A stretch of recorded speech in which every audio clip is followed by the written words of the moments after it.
ত্রিপাক্ষিক চুক্তি অনুযায়ী মজুরি না বাড়ায় ধর্মঘটে জগদ্দলের জেজিআই জুট মিলের অস্থায়ী শ্রমিকরা।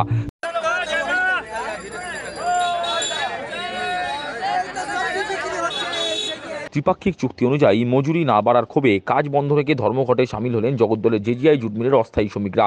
বুধবার সকাল থেকে মিলের ভাগা ভাউচার অর্থাৎ অস্থায়ী শ্রমিকরা কর্মবিরতি পালনের ডাক দিয়ে আন্দোলনে সামিল হয়েছেন। ফলে ওই মিলে উৎপাদন প্রায় স্তব্ধ হয়ে যাওয়ার মুখে। ধর্মঘটী শ্রমিকদের হুঁশিয়ারি, ত্রিপাক্ষিক চুক্তি অনুযায়ী মজুরি না দিলে তারা ধর্মঘট চালিয়ে যাবেন। देखिए हम सुबह में तो आए नहीं है, बी शिफ्ट में आए, देखिए यहाँ स्ट्राइक पड़ा हुआ है और लोगों में यही सुना जा रहा है कि भाई रेट बढ़ाने के लिए। फिलहाल जो आउटसाइडर का जो रेट दे रहा है वो तो अब सभी मिलों से कम है और इस मिल में भी चाहता है कि भाई सब। एग्रीमेंट में कितना रुपया हुआ? एग्रीमेंट के अनुसार वहाँ एक चार्ट लगा हुआ है, 485 रुपया लिखा हुआ है। कितना दिया है? उस तरह से 485 वो तो नंबर वाला ही बोल पाएगा जिसका नंबर है, और हम लोगों को आउटसाइडर है, आउटसाइडर वाला का तो बाहर से पैसा मिलता है। 420 रुपया दिया है? 410 रुपया हाजिरी पर दिया है, लेकिन हम लोग आउटसाइडर में 480 मिलता है। नहीं मिला है? नहीं, हम लोग को तो ना एरियर बोल के जो पूजा में देता है वो मात्र 500 रुपया देता है। चाहते हैं कि जो सभी मिलो जो रेट दे रहा है 550 के लगभग में वही मिले तो और बेहतर है। हम लोग तो नहीं चाहते हैं कि ज्यादा दे उनसे। काम से स्ट्राइक किया है? काम से स्ट्राइक किया है आप लोग? क्या काम से स्ट्राइक किया है? काम से हम स्ट्राइक तो कर ही दिया है, लेकिन अभी हमारा 20 शिफ्ट हम आए थे, देखे स्ट्राइक पड़ा हुआ है। প্রসঙ্গত চলতি বছরের 3 জানুয়ারি ত্রিপাক্ষিক চুক্তি অনুযায়ী 3 ফেব্রুয়ারি থেকে সমস্ত জুট মিল শ্রমিকদের মজুরি বৃদ্ধির কথা, কিন্তু জগদ্দলের জেজিআই জুট মিলের চুক্তি অনুযায়ী অস্থায়ী শ্রমিকদের 485 টাকা মজুরি দেওয়ার কথা, কিন্তু মিল কর্তৃপক্ষ মাত্র 20 টাকা বাড়িয়েছে। অর্থাৎ এই মিলে অস্থায়ী শ্রমিকদের মজুরি দাঁড়িয়েছে 430 টাকায়। শ্রমিকদের ধর্মঘট নিয়ে তৃণমূল সমর্থিত জুট টেক্সটাইল ওয়ার্কার ইউনিয়নের সাধারণ সম্পাদক বিনয় মণ্ডল বলেন, ত্রিপাক্ষিক চুক্তি অনুযায়ী গত 3 ফেব্রুয়ারি থেকে ভাগা ভাউচার কিংবা 0 নাম্বার শ্রমিকদের মজুরি বাড়ার কথা ছিল। গত 13 ফেব্রুয়ারি মিল কর্তৃপক্ষ নোটিশ দিয়ে জানায় চুক্তি অনুযায়ী সমস্ত কিছু মানা হবে, অথচ বাস্তবে দেখা গেল অস্থায়ী শ্রমিকদের মজুরি মাত্র 20 টাকা বাড়ানো হয়েছে। এতেই ক্ষোভে অস্থায়ী শ্রমিকরা কাজ বন্ধ রেখে আন্দোলনে সামিল হয়েছেন। 3 জানুয়ারি থেকে সবার মিলের একটা সবাইকে বলা হয়েছে কি 3 তারিখে মালিক পক্ষ, সরকার পক্ষ, ইউনিয়ন পক্ষ নিয়ে একটা এগ্রিমেন্ট হয়েছে 2024। এগ্রিমেন্টে আছে ন্যূনতম বেতন আগে ছিল 370, তার থেকে বেশি আমার মিল দিচ্ছিল 410 টাকা করে। এই নতুন এগ্রিমেন্টে এন্ট্রান্স রেট হচ্ছিল আমাদের 485 টাকা, ঠিক আছে। তারপরে হচ্ছে অনেক কিছু দেওয়া কথা আছে, 130 টাকা plus 20 rupees per day attendance allowancement বলে, ঘর ভাড়া 5% থেকে 7.5% প্লাস পার্মানেন্ট স্পেশাল করার জন্য অনেক কিছু ছিল।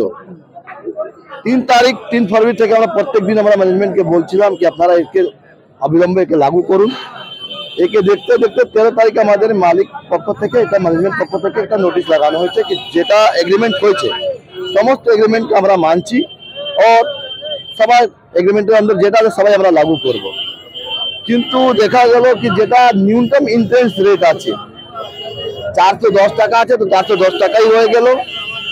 0 নম্বর যতগুলো এরা স্ট্রাইক করেছে অনেক দিন ধরে, এরা মানে মোটামুটি 5 বছর 10 বছর ধরে কাজ করে চলে আসছে, ওরা একটা ভাবছে কি এইবার আমাদের নম্বর হয়ে যাবে। বিনয়বাবু আরও জানান, চুক্তিতে উল্লেখ ভাগা ভাউচার শ্রমিকদেরও স্থায়ীকরণ করতে হবে, কোনো বিভাগে অস্থায়ী শ্রমিক দিয়ে কাজ করানো যাবে না, সমস্ত শ্রমিকদের চুক্তি অনুযায়ী সুবিধা প্রদান করতে হবে। এগ্রিমেন্টের মধ্যে আছে কি কোনো ডিপার্টমেন্টে ভাগা ভাউচার কন্ট্রাক্টর বলে কিছু থাকবে না, সমস্ত ছেলেদেরকে নাম নম্বর করতে হবে।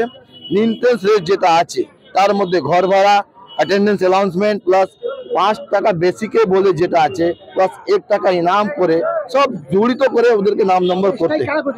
স্ট্রাইক সবাই ভাউচাররা করেছে, নিজের ভাউচার মোটামুটি আমাদের 60%, টোটাল 3500 মধ্যে আপনি বুঝে যান 60% শুধু ভাউচার এলো। আজকে মিলের এটা অবস্থা হয়ে গেছে। এখন ম্যানেজমেন্ট সকালে 1 ঘন্টা হাজিরি দিয়ে নতুন বদলিওয়ালা যেটা মজদুর আছে সবাইকে বলেছে আপনারা চলে যান। মাত্র কয়েকজন মানে কয়েকজন 100 জনই মজদুর আমাদের মিলে নেই যে এখন মিল চালাবে, যে পার্মানেন্ট স্পেশাল বলে। আমাদের তার বিঘারে 12 থেকে 20 জোড়া মেশিন চলছে, বিমিং ডিপার্টে একটাই মেশিন চলছে, কিন্তু কারণ হচ্ছে একটাই পার্মানেন্ট লোক আছে ওখানে। বাইন্ডিং ডিপার্টমেন্টে কিছু নতুন ছেলেরা নিয়ে কাজ করতে, কিন্তু মাল অ্যাভেলেবল আছে ওখানে। ফিনিশিং এ শুধু যে পুরানো 35 জন, মাত্র 35 জন 25 জন রিটার্ন। স্পিনিং 27 জোড়া ফ্রেম চলেছে। ম্যানেজমেন্ট ডিসাইড করবে। এগ্রিমেন্টের হিসাবে যদি মালিক সঙ্গে কথা বলে তাড়াতাড়ি যদি কোনো ব্যবস্থা না নেওয়া যায়, তাহলে আমরা তো কারণ এই যে মজদুররা স্ট্রাইক করেছে কারো ইউনিয়ন সঙ্গে যোগাযোগ করেনি, এরা নিজের লড়াই নিজের দায়িত্ব নিয়েছে। কি আমরা অনেক অপেক্ষা করেছি, অনেক ইউনিয়নের উপর ভরসা করেছি, আমরাও এদেরকে কোনো আশ্বাসন দিতে পারছি না কি কালকে তোমাদের নম্বর হয়ে যাবে। সেই জন্য এরা আমাদের থেকে অসুস্থ হয়ে, মানে কি আমি যদি কথা না দিতে পারি কি আমার ইউনিয়ন যদি করি, ইউনিয়ন প্রতিনিধি আছি, যদি এদেরকে আমি ভালোভাবে কথা না দিতে পারি কালকে বা 1 মাস পরে তোমার নম্বর হয়ে যাবে।